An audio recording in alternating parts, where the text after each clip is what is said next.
여러분 안녕하십니까? 샘킴 프리칭 미션입니다.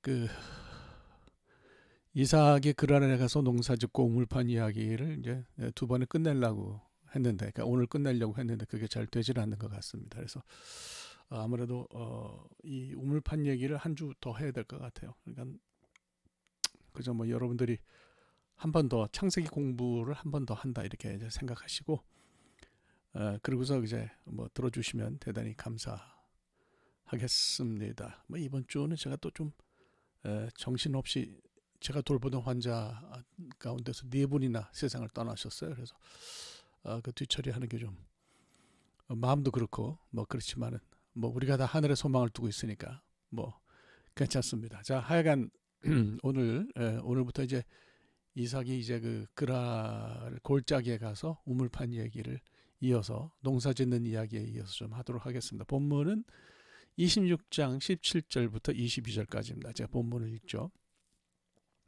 이삭이 그곳을 떠나 그랄 골짜기에 장막을 치고 거기 거류하며 그 아버지 아브라함 때에 팠던 우물들을 다시 팠으니 이는 아브라함이 죽은 후에 블레셋 사람이 그 우물들을 메웠습니다. 이삭이 그 우물들의 이름을 그의 아버지가 부르던 이름으로 불렀더라.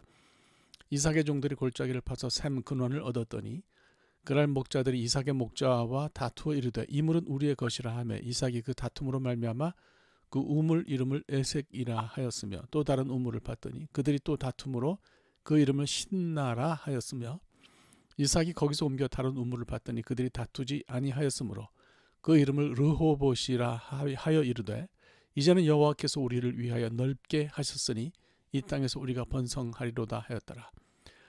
그 참 쉽지 않게 이삭이 살았네요.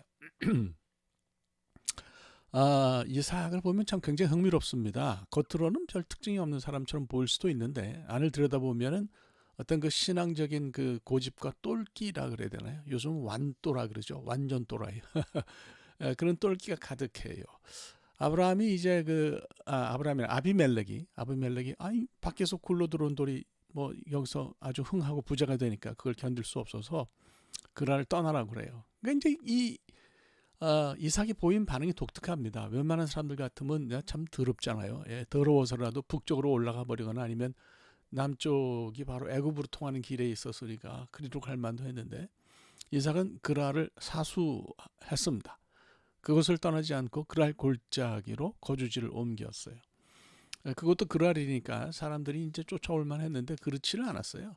그 이유는 이제 그가 워낙 미친 짓을 했기 때문입니다. 흔히 이제 사람들은 상식에서 벗어난 그런 행태를 보이는 또라이 같은 사람들에게는 사실 가까이 하지 않죠. 간섭하지 않아요. 이삭이 그랄 골짜기로 간 것이 왜 비정상이었을까요? 그래서 거기는 그냥 사람이 살 수 있는 땅이 아니었기 때문에 그래요. 그게 이제 그랄 골짜기 나할 그라르라고 우리가 그렇게 읽는데 나할 그라르는 정확하게 말하면 건천이에요. 아랍어로 우리가 잘 알죠. 와디가 저는 히브리 말인 줄 알았는데 알고 보니까 아랍어더라고요. 건천이었어요. 히브리 말 나할은 강이란 뜻도 가지고 있긴 한데 가나안에는 강이 있어요. 그러니까 이 사람들이 나할 그러면 그냥 건천으로 받아들이죠. 그래서 이 고고학자들은 오늘날 그 와디 루헤이베 이것이 이제 바로 그 창세기 25장의 그날 골짜기였을 거라고 그렇게 믿습니다. 그러니까 여기가 이제 그 비가 오면 그때만 물이 있는 거지. 다른 때는 물도 없고요. 또 비가 오면 급류로 변해서 아주 거기가 뭐 완전히 다 모든 것을 휩쓸어가는 그런 장소였거든요. 그러니까 사람이 거주한다는 것은 비정상이고, 그러니까 그럴 사람들이 거기까지는 뭐 안 온 거죠. 이게 우리 땅이긴 하지만 너 거기 가서 그래 살아봐라. 뭐 이제 이렇게 되는 거죠. 건천은 이제 말씀드린 것처럼 우기에는 이제 비가 와서 아주 뭐 급류로 변하는데 평소에는 모래밭이죠. 모래밭. 그래서 마태복음 7장을 보면 예수님이 그런 말씀을 하셨어요. 지혜로운 사람은 반석 위에 집을 짓지만 어리석은 자는 모래 위에 짓는다. 여러분 그 모래가 뭐예요? 그 모래가 바로 건천이거든요. 그러니까 이제 큰 물이 나고 바람이 부는 우기가 되면 여기에 이 건천에다 집을 지은 거는 이건 다 뒤집힐 수밖에 없는 거예요. 다 휩쓸려 내려가게 되는 거죠. 이렇게 보면 이삭이 이제 그랄 골짜기로 간 것은 이건 뭐 거의 정신 나간 짓이었다라고 할 수 있어요. 적어도 사초원이 아니면 할 수 없는 그런 행동이었습니다. 이삭이 그 건천으로 거주지로 옮긴 까닭이 무엇이었을까요? 4차원들은 나름대로 행동의 이유가 분명합니다. 단지 다른 사람들이 이제 그걸 이해할 수 없을 뿐이죠. 사실 이제 뭐 말씀드린 것처럼 이삭이 더 이상 방해받지 않고 갈 수 있는 동네에 남은 땅이 이제 거기밖에 없으니까 거기 간 것도 간 것이지만 딱히 그것만은 이유가 아니었습니다. 그날 전체가 뭐 마른 땅이니까 어디 가든 뭐 그 물이 있겠어요. 또 이삭이 건천으로 가면 건천에 샘이 있을 거라고 예단했다고 그렇게 보기도 대단히 어렵습니다. 그래서 저는 그렇게 생각합니다. 그가 건천으로 거주지를 옮긴 건 건천이어서 옮겼거나 뭐 다른 이유가 있다기보다도 믿음을 가지고 그렇게 결정한 것이라고 생각해요. 합리적인 어떤 이성적인 어떤 판단이 아니라 믿음에 근거했다고 보면 어떨까 그런 생각이 듭니다. 그 얘기는 이제 그러니까 장소나 여건을 넘어서서 어디를 가든지 하나님이 그와 함께 계시고 하나님이 그와 함께 계시면 물은 따라온다라고 하는 믿음이 그에게 있었던 것으로 보입니다. 성경에 나오는 믿음의 사람들은 대부분 4차원들이었죠. 그들은 믿음 때문에 누가 비웃든지 어떻게 하든지 여건을 따지지 않는 독특한 그런 결정들을 내렸던 것을 볼 수 있어요. 이삭도 그랬는데요. 그는 결국 그 와디에서 이 그랄 골짜기에서 우물을 3개나 팠습니다. 이게 참 가능한 일이 아닌데 말이죠. 이런 일은 제가 말씀드린 것처럼 어떻게 생각하면 하나님이 마치 그 땅 속에 그 샘물을 심으신 것처럼 그렇게 보입니다. 그렇지 않고서 어떻게 그런 땅에서 그런 모래밭에서 샘을 3개씩이나 판다는 얘기겠어요. 무슨 비과학적인 얘기냐고 이제 비웃을 사람도 있을 수 있는데요. 과학이라는 것이 좋은 것이긴 한데 좋은 것이긴 해요. 훌륭하죠. 그런데 이 세상과 삶을 통째로 다 설명하는 건 아니에요. 과학이 모든 걸 다 설명하지는 않는다고 생각합니다. 믿음은 저는 기본적으로 과학을 넘어서는 힘이 있다고 생각해요. 믿음으로 이루어진 일들을 과학이 설명을 못하는 거죠. 이삭은 이런 일에 아주 대단히 익숙했다라고 저는 판단합니다. 여러분 한번 좀 그 시계를 좀 앞으로 돌려서 어렸을 때 얘기, 이삭이 어렸을 때 얘기를 해볼까요?